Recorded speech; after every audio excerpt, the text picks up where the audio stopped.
Hello friends, very good morning. This is M L Chaudhary from Sikar Rajasthan. आप देख रहे हैं top trending GK.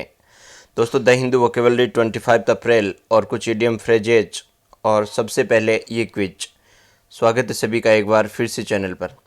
Dear students, आज जहाँ तक ड्यूटी का सवाल है, मैं भी एक कोरोना वॉरियर हूँ, मेडिकल स्टाफ हूँ गवर्नमेंट में, और इसके तहत मेरी भी ड्यूटी लगा दी गई है।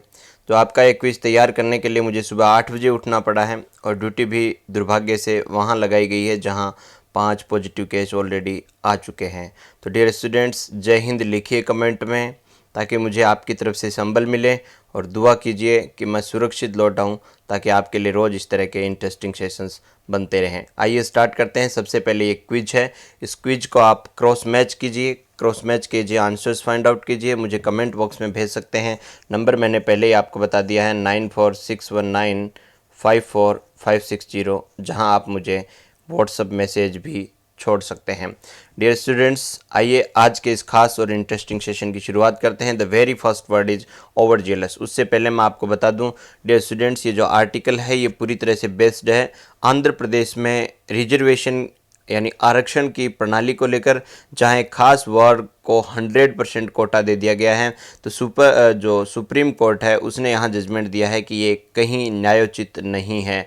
मैं भी आरक्षण पर अपने विचार को सबसे अलग रखता हूँ कि आरक्षण होना चाहिए, बेशक सबको मिलना चाहिए, लेकिन ये होना चाहिए इकोनॉमिक बेसिस पे, कास्ट बेस सिस्टम का मैं भी पुरजोर विरोधी हूँ।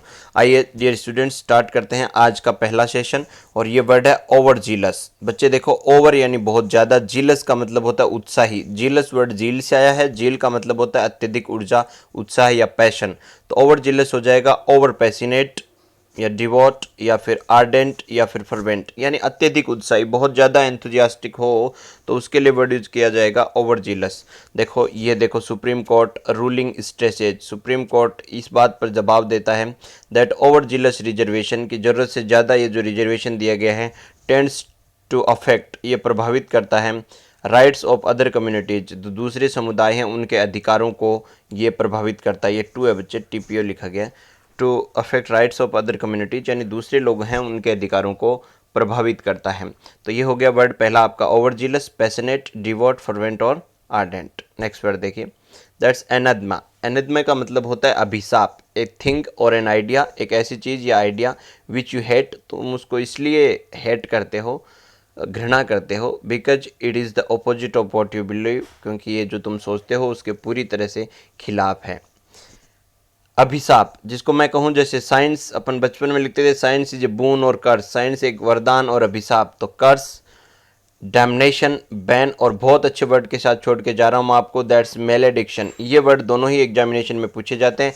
मेलेडिक्शन और एनेदमा दोनों का ही मतलब होता है कर्स या फिर अभिशाप। ये तीन वर्ड आप याद रखेंगे। एबोमिनेशन वर्ड घृणा के लिए यूज होता है, तो कहीं ना कहीं एनेदमा का दूसरा मीनिंग घृणा भी होता है। नेक्स्ट वर्ड है डेप्रिव्ड। डेप्रिव्ड का मतलब होता है वंचित, मूलभूत सुविधाओं से वंचित, डिवॉइड, या फिर मैं कहूँ ऐसे बच्चे जो अंडर प्रिविलेज्ड हैं, यानी उन्हें विशेष सुविधाओं के बजाय जो सामान्य सुविधाएं हैं, मूलभूत सुविधाएं हैं, वो भी मिल नहीं रही हैं, दरिद्र हैं, इम्पोवरिस्ड हैं। ठीक है, मैं कहूँ ही केम फ्रॉम ए डेप्रिव्ड बैकग्राउंड, वो एक ऐसे बैकग्राउंड से आया है जहाँ मूलभूत सुविधाएं ही नहीं थी, बेसिक थिंग्स ऑफ लाइफ जैसे फूड, मनी एट्सेट्रा। तो डेप्रिव्ड ऑफ, डिवॉइड ऑफ, सबसे बड़ी चीज़ ध्यान रखनी है इसके साथ आने वाले फिक्स प्रेपोजिशन की, हमेशा इसके साथ प्रेपोजिशन ऑफ यूज होता है, डिप्रीव्ड ऑफ और डिवॉइड ऑफ। नेक्स्ट बढ़ जाइए स्टूडेंट, नेक्स्ट वर्ड आपका क्वेस। क्वेस का मतलब होता है, पहले भी पढ़ चुके हैं, किसी कानून विशेष के रूप में यूज करें तो इसका मतलब होता है उस कानून को रद्द कर देना, और अगर किसी व्यक्ति की भावनाओं को दबाने के लिए वर्ड यूज करें तो फिर अर्थ होता है कुचल देना। दोनों ही अर्थ होते हैं, बल प्रयोग से किसी को दबाया कुचल देना, और आधिकारिक निर्णय को कैंसिल कर देना, रद्द कर देना, एब्रोगेट कर देना। To set that an official decision is no longer true और लीगल, और टू स्टॉप और डिफीट समथिंग बाई फोर्स, किसी को बल प्रयोग कर कुचल देना। जैसे the government immediately moved to quash the revolt, revolt का अर्थ होता है विद्रोह है, विद्रोह को दबाने के लिए गवर्नमेंट तुरंत से मूव कर गई, दबाने के लिए, कुचलने के लिए। तो कुचलने के लिए वर्ड हो जाता है सप्रेश, यानी स्पेशली भावनाओं को कुचलना, रिप्रेश, और अगर रद्द करने के अर्थ में यूज करो तो आप कैंसल, एब्रोगेट, एनल यूज कर सकते हो, बहुत अच्छा वर्ड है एनल। क्वेल यानी भी कुचलना, दबाना, शांत करना होता है, किसी कानून विशेष को नलीफाई करना या फिर पुट डाउन कर देना, एक फ्रेजल वर्ब मैं यहाँ यूज कर रहा हूँ। Put down. तो काफ़ी अच्छे अच्छे वर्ड्स हैं आपके लिए यहाँ पे। नलिफाई हो गया, एनल हो गया, कैंसिल हो गया, एब्रोगेट हो गया, सुप्रेश हो गया। नेक्स्ट वर्ड की तरफ बढ़ जाइए, डेट्रीमेंटल। डेट्रीमेंटल का मतलब होता है हानिकारक, यानी टेंडिंग टू कॉज हार्म, यानी ऐसी चीज़ जो नुकसान करे। Too much alcohol is detrimental to your health. बहुत ज़्यादा शराब का सेवन आपके सेहत के लिए हानिकारक है। जी सही बात है। हार्मफुल हो गया, smoking cigarette is injurious. Pernicious word बहुत अच्छा वर्ड है, डिलीट से डिलीटेरियस बना है। डैमेज करने वाला डैमेजिंग, फैटल जानलेवा, लिथल घातक, और वायरुलेंट, सारे ही वर्ड काफ़ी अच्छे अच्छे यहाँ वर्ड यूज हुए हैं। एक वर्ड इनिमिकल भी यूज होता है हानिकारक के लिए, वो भी आप यहाँ यूज कर सकते हैं। नेक्स्ट वर्ड देखिए बच्चे, क्रोनिक। देखो बच्चे, इस क्रोनिक वर्ड को समझना थोड़ा सा आराम से। दो तरह की डिजीज होती हैं बच्चे। अगर मैं कहूँ कि रोग, तो रोग दो तरह के होंगे बच्चे। एक होता है आपका एक्यूट डिजीज, ACUTE, और दूसरा होता है आपका क्रोनिक, CHRONIC, जैसा आप ऊपर स्पेलिंग देख रहे हैं।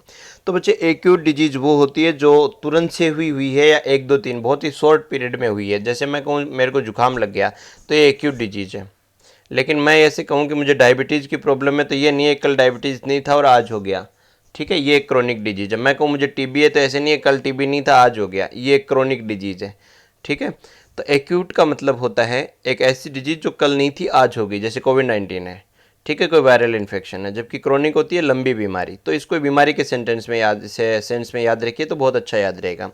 यानी यूज्ड अबाउट डिजीज और a problem that continues for a long time, एक ऐसी बीमारी और प्रॉब्लम जो बहुत लंबे समय तक जारी रहती है। रोग या समस्या जो पुरानी हो, चिरकालिक हो, दीर्घकालिक हो, ठीक है। जैसे रिजर्वेशन भी एक क्रोनिक प्रॉब्लम है।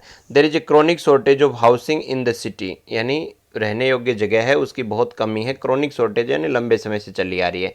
हैबिचुअल है, कॉन्स्टेंट है, आरक्षण की तरह डीप सीटेड है, और परसिस्टेंट है। नेक्स्ट वर्ड देखिए बच्चे, वाइएबल। वाइएबल दो अर्थ में यूज होता है। वाइएबल अगर किसी बैक्टीरिया के लिए यूज किया जाए तो ऐसे बैक्टीरिया को या वायरस को वाइएबल कहा जाता है जिसमें जीवन की संभावना है, जीवनक्षम है।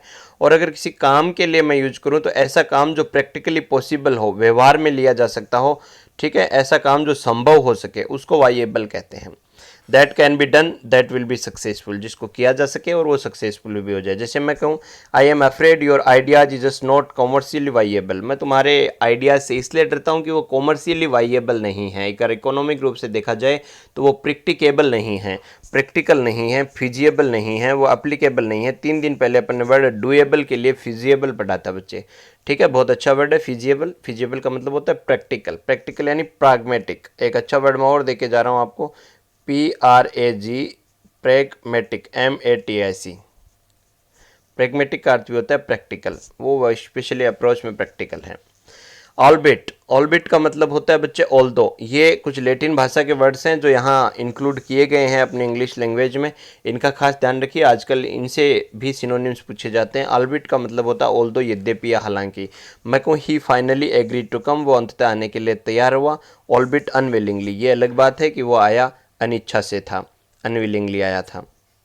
नेक्स्ट वर्ड है बच्चे सेंक्टिटी। देखो सेंक्टिटी वर्ड सैंक्शन से आता है, और सेंक्टिटी का मतलब होता है कोई भी चीज़ जो बहुत ही महत्वपूर्ण है, इसलिए उसे सुरक्षा मिलनी चाहिए, संरक्षण मिलना चाहिए। जैसे मान लीजिए रिजर्वेशन के बारे में कहा है इसने कि रिजर्वेशन की सेंक्टिटी, यानी वो बहुत ही महत्वपूर्ण था, उसका इंपॉर्टेंस है, यानी अल्टीमेट इंपॉर्टेंस कह सकता हूँ मैं, ठीक है। लेकिन अगर मैं बात करूँ द सेंक्टिटी ऑफ सीता, तो सीता की सेंक्टिटी का मतलब हो जाएगा पवित्रता, या पवित्रता की अवस्था, उसकी होलीनेस, या फिर उसकी सेक्रेड पवित्र, तो सेक्रेड ने कह सकते हैं। जैसे मैं कहूँ द सेंक्टिटी ऑफ मैरिज, यानी मैरिज की जो पवित्रता है, ठीक है, उसकी बात कर रहा हूँ। तो दोनों अर्थों में यूज होता है, एक अल्टीमेट इंपॉर्टेंस के लिए, अत्यधिक महत्वपूर्ण होने के लिए, और दूसरा पवित्रता की स्थिति में। अपने पैसेज में ये अल्टीमेट इंपॉर्टेंस के यूज में हुआ है। नेक्स्ट वर्ड देखिए बच्चे, यहाँ पर दो आपके ऐसे वर्ड्स हैं जो फिर लैटिन भाषा से लिए गए हैं। पहला वर्ड है ओबिटर डिक्टा। ओबिटर डिक्टा का मतलब होता है कोर्ट द्वारा ऐसे चलत में दिया गया स्टेटमेंट, यानी एक सामान्य बातचीत में जो रिटर्न में स्टेटमेंट नहीं दिया गया हो, कुछ बोलकर जो टिप्पणी की जाती है, उसको बोलते हैं ओबिटर डिक्टा। डिक्टा मतलब कॉन्सेप्ट होता है, ओबिटर यानी बोलकर दिया गया कॉन्सेप्ट।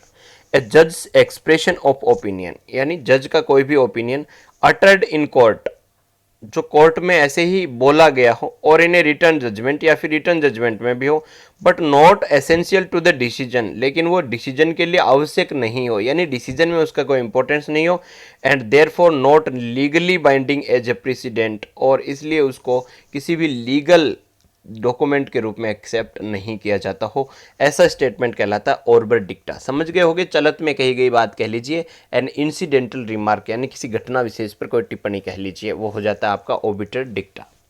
नेक्स्ट वर्ड है ट्रिकल डाउन। ट्रिकल डाउन एक फ्रेजल वर्ब है, ट्रिकल से बनी है। ट्रिकल डाउन का मतलब होता है कि अगर मैं बात करूं स्पेशली ट्रिकल डाउन पैसे के लिए यूज होता है, और एक धीरे gradual benefit the poorest as a result of the increasing wealth of the richest, यानी पैसे वालों की संपत्ति बढ़ रही है इसलिए उसका कुछ भाग है वो गरीबों को भी मिलना चाहिए, यानी ऊपर से चीज़ रिस्क कर नीचे तक पहुंचनी चाहिए। ऊपर पैसा बढ़ रहा है तो वो धीरे धीरे रिस्क कर नीचे भी पहुंचना चाहिए, इस सेंस में यूज होता है ट्रिकल डाउन।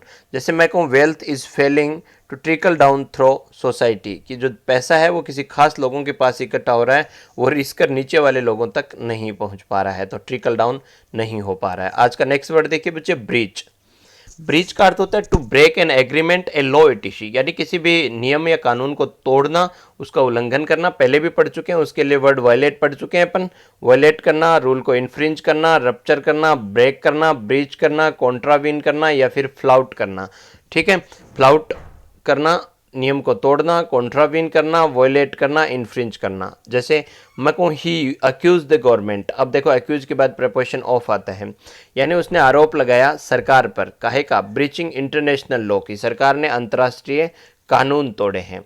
तो ब्रीच का मतलब हो गया नियम तोड़ना, ब्रेक द रूल। नेक्स्ट में देखो भैया कुछ इडियम्स फ्रेजेज हैं। पहला वर्ड है break the ice. Break the ice का मतलब क्या होता है, देखो इसको ऐसे इमेजिन कीजिए, आप पार्टी में बैठे हो और आपके बिल्कुल सामने वाली सीट पर आपका एक ऐसा दोस्त बैठ गया है जिससे आपकी अब बनती नहीं है। आप इस तरह से दोनों एक दूसरे के सामने बैठे हो। अब अगर आप क्या करोगे, आप ऐसे सबसे पहले आप बर्फ़ तोड़ोगे, ग्लास में डालोगे और बोले कोई बात नहीं भाई, होती रहती है, ले ले। यानी सबसे पहले आपने क्या किया है, बर्फ तोड़ी है और ग्लास में डाला, यानी आपने हिचकिचाहट त्यागी है और बातचीत को प्रारंभ कर दिया है। तो break the ice, break the ice का मतलब क्या हो गया, हिचकिचाहट त्याग कर बातचीत को प्रारंभ कर देना। इस कॉन्टेक्स्ट से याद रह जाएगा।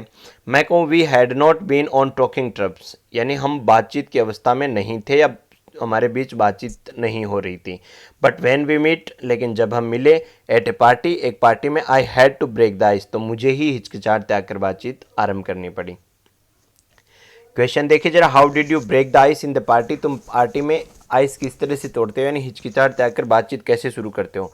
कॉज हार्म, किसी को नुकसान पहुंचाना, ये इसका कोई मीनिंग नहीं निकल रहा है। ब्रेक फ्री, यानी आप कोई ब्रेक नहीं ले रहे हो। सेटर पीस, यानी आप कोई शांति वहाँ फैला रहे हो। जिन्हें इनिशिएट समथिंग, किसी चीज़ को शुरू करना, इनिशिएट यानी किसी चीज़ की पहल करना या शुरू करना। तो बातचीत आरंभ करने के लिए आपने हिचकिचाहट त्यागी है और बातचीत प्रारंभ की है, तो वर्ड यूज हो जाएगा break the peace. Next word देखिए जरा, बर्न द बोट, यानी क्या कर रहे हैं जरा, मान लीजिए कोई समुद्र है या नदी है, ये जिसको आपने इधर से बोट में बैठकर पार किया है और यहाँ पहुँच गए हैं आप। यहाँ पहुँचने के बाद आपने खाना बनाने के लिए, आपके पास और कुछ नहीं था, तो आपने उस बोट को ही तोड़ा और उसी को जलाकर खाना बना लिया। यानी आप क्या काम कर गए हैं भैया, जाने अनजाने में आपने एक ऐसा काम कर दिया है जिससे अब आप चाहकर भी पुरानी स्थिति में नहीं लौट सकते, यानी आप उस नदी को पार कर इधर नहीं आ सकते। यानी कोई भी ऐसा कार्य कर देना जिससे पुरानी स्थिति में लौटना मुश्किल हो जाए, तो वर्ड यूज होता है burn the boat. He is in financial difficulty, वो आर्थिक समस्या में है, but by cheating his friends, लेकिन उसने अपने दोस्तों के साथ भी धोखा कर लिया, एंड वेल विशर्स के साथ भी, he has burned his boat, तो उसने ऐसा काम कर लिया कि अब कभी वो पुरानी स्थिति में आ ही नहीं पाएगा। He has resigned his job, उसने अपने सरकारी जॉब से रिजाइन कर दिया, एंड बर्न्ड हिज बोट्स, और उस अपनी नाव जला ली। So far as government service is concerned, अगर मैं बात करूँ गवर्नमेंट सर्विस की तो क्या किया उसने, फेल्ट डिजेक्टेड, यानी उदास हो गया है, felt dejected. Blasted his hopes, उसने अपनी आशाएं को जला लिया है। रूइंड हिमसेल्फ, खुद को बर्बाद कर लिया है। Left no means of retreat, सारे ही सही प्रतीत होते हैं, लेकिन सबसे सही आंसर ये है, रिट्रीट का मतलब होता है वापस लौटना, और नो मीन्स यानी कोई तरीका नहीं छोड़ा जो वापस वहां तक लौट सके, तो आंसर हो जाएगा left no means of a retreat. Next question देखिए, और आज का लास्ट भी, burn the midnight oil. Burn the midnight oil का अर्थ होता है आधी रात तक जागकर कड़ी मेहनत करना। अपन कहते हैं ना भैया ऐसे ही सिलेक्शन नहीं हुआ है, आधी आधी रात तक तेल जलाया है, ठीक है ना, तो बहुत कड़ी मेहनत करना। अर्थ फाइनली इसका ये हो जाता है कि देर रात तक जागा है और कड़ी मेहनत की है। This days I have been burning the candle at both ends. देखो ये भी बहुत इंपॉर्टेंट फ्रेज है दूसरी, burn the candle at both ends, यानी किसी भी कैंडल को आप दोनों तरफ से जगा रहे हो, यानी बहुत ही कड़ी मेहनत कर रहे हो पढ़ने के लिए। तो burning the candle at both ends भी इसके लिए यूज हो सकता है। बर्निंग द मिडनाइट ऑयल भी यूज हो सकता है to complete my assignment on time. मेरा असाइनमेंट है वो समय पर पूरा हो जाए, इसलिए मैं देर रात तक जाकर कड़ी मेहनत कर रहा हूँ। बच्चे क्वेश्चन देखिए क्या निकल कर आता है। I will be burning the midnight oil for my exam tomorrow. मेरी कल एग्जाम होने वाली है और इसलिए आज मैं मिडनाइट ऑयल बर्न कर रहा हूँगा, यानी देर रात तक जाकर कड़ी मेहनत कर रहा हूँगा। तो क्या होगा, कीप अवेक अंटिल मिडनाइट, आधी रात तक जागना, कहीं जागने का तो उल्लेख नहीं है। टू वर्क हार्ड, बहुत कठिन मेहनत करना। टू वर्क स्लोली, ये तो बिल्कुल नहीं होगा। To work at odd time या और, यानी ऐसे और टाइम में काम करना जिस टाइम कोई काम नहीं करता है। तो डियर स्टूडेंट यहाँ एक ही आंसर है कि बात अर्थ आ रही है कहीं ना कहीं बहुत कड़ी मेहनत करने की, और कड़ी मेहनत करने के लिए आंसर हो जाएगा आपका टू वर्क हार्ड। ठीक है डियर स्टूडेंट्स, कैसा लगा सेशन कमेंट बॉक्स में जरूर से बता दीजिए। देखते रहिए टॉप ट्रेंडिंग जीके। मैं आपका ML चौधरी फ्रॉम सीकर राजस्थान।